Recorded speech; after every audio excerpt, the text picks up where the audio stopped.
Hey everyone, welcome back to the channel. Today we got another teardown video, and if you didn't guess it, we're going to be tearing apart and showing you what's inside of a steering column. Now I'll give everyone a heads up, I don't know how great of a video this is going to be because I don't think I can get too far deep into this without really going crazy, which I really don't want to do. So we're going to remove as much as we can and just kind of show you guys and get this thing bare bones on what a steering column looks like on modern day vehicles. And we'll just take it from there. And if you're wondering, yes, this was the column that I got the steering wheel off of for my Acura TSX, if you've been following along.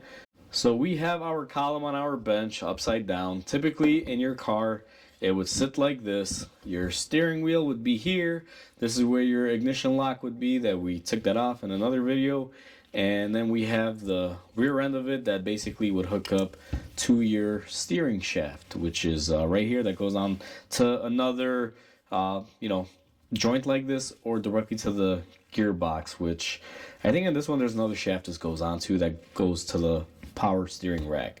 So what we're going to do today is just kind of lightly disassemble this and try to pick at it and show everyone what's kind of involved in this. Now we don't have much here. We have our turning rod, or whatever you want to call it. We have our mechanism that allows this to come in and out, up and down, and all that good stuff. So figured I would just tear away at this and show you guys the little pieces. If not learning anything, just maybe at least entertain you. So first of all, we're gonna remove these 10 millimeters that hold on this bracket, and I'm assuming this bracket is there for some sort of bracing or holding some sort of wiring harness, because it looks like something was there. Or I'm assuming this maybe holds that metal shield on the kick panel. And it's also not bad, because I'm doing this teardown, because these little bolts are kind of unique, and I could always use more original OEM hardware. So I like dismantling stuff like this and keeping these parts. Alright, let me switch it up to my heavier duty 3/8 impact. That little one usually sometimes doesn't do really good with weird fasteners like this that might be rusted. So let's go ahead and try this again.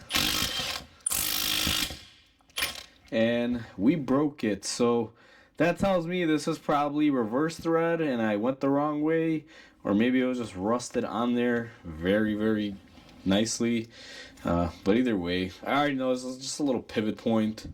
So when we remove that, I'm pretty sure this thing's gonna come apart like that. Bunch of these arms, you guys saw it flying out. Now I believe this might separate here once I remove this last fastener. So to prove my theory, let's go forward on this one. Let's see if these are reverse thread. And yep, if you tighten it, you loosen it.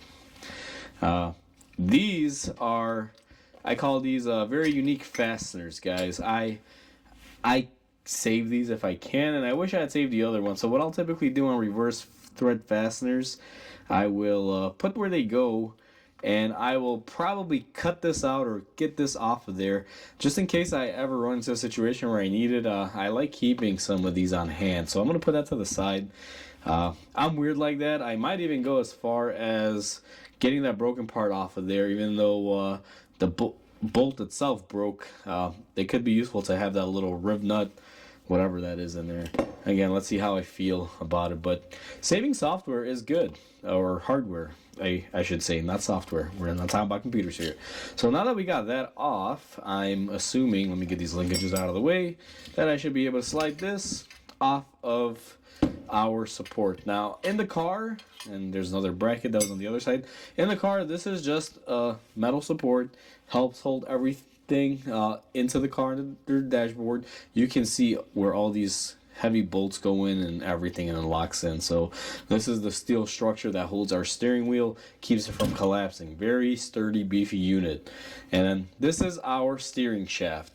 Now for our steering shaft portion of it, all it really is this piping here that you see. This bracket that is welded on is mainly for the tilting, telescoping functionality of it. Other than that, it serves no real purpose. So that's basically what's in this. Now let me grab a rag, because there's quite a bit of shmoo on here and grease. Let me just wipe my hands off. And this is the part where I feel I can't really go any further, mainly because they got it crimped up pretty good up here, and on the bottom here they also have it. It's hard to see, but it's crimped up right there. I don't want to go through the wormhole. This is pretty simple. In here you got this flexible joint, and it has a little baby U-joint. You guys can see there, little baby U-joints. If you have a steering wheel that has looseness and then it goes click, click, click, click, check this U-joint or the shaft. It could be what's going on with your vehicle. And on this one, I can feel it by turning it. There's a little bit of resistance in here, so I'm assuming one of these bearings in here is bad. So the way this works is you got your joint, your mini U-joint over there. We have a bearing on this end. It might have a support bearing somewhere here. It's hard to say, although from the looks of the case, I don't believe so. And then you got another bearing out here, and then the other end of the shaft comes out. And this is usually held in by crimping, maybe little circlips and things like that.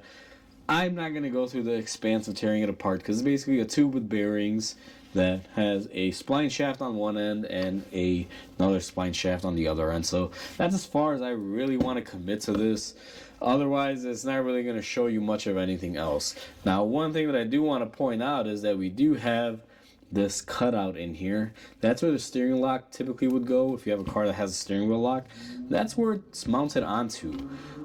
So that'll pretty much cover that. Now, I'm just curious here. I'm going to use this plate as a backer. I just wanted to see if I can hit it, if it'll get it to come out, and doesn't look like that is going to happen. I thought maybe on the off chance if I tapped it, and you know what, it kind of did move. Hold on, guys, we're gonna go through this here now because we may get lucky. Maybe we'll be able to show you more here.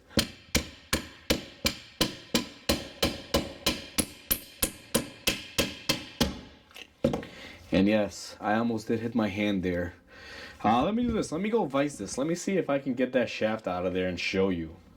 Well, I'm sad to report I failed everyone. I let you guys down. This is not going to come off. I took it to my vice gripped it, started smashing that end. I just thought that maybe it'll just go pop after these little points here that were crimped would unpop, but it's not doing it. So I just don't want to put too much time into this, guys. It's not really going to make it that much cooler of a video or anything. So sorry, it would have been nice to show everyone that, but unfortunately it's out of my capacity. And I do have a customer that is due to come in here. I make these videos in my in-between times when I have a couple minutes to spare. So with that said, I'll leave the video with that. That's what's on a steering column, I guess, because we didn't really tear into it. I hope everyone enjoyed this video. Like always, comment, like, and subscribe because it helps the channel grow. I hope everyone has a wonderful day, and I'll catch you guys on the next video.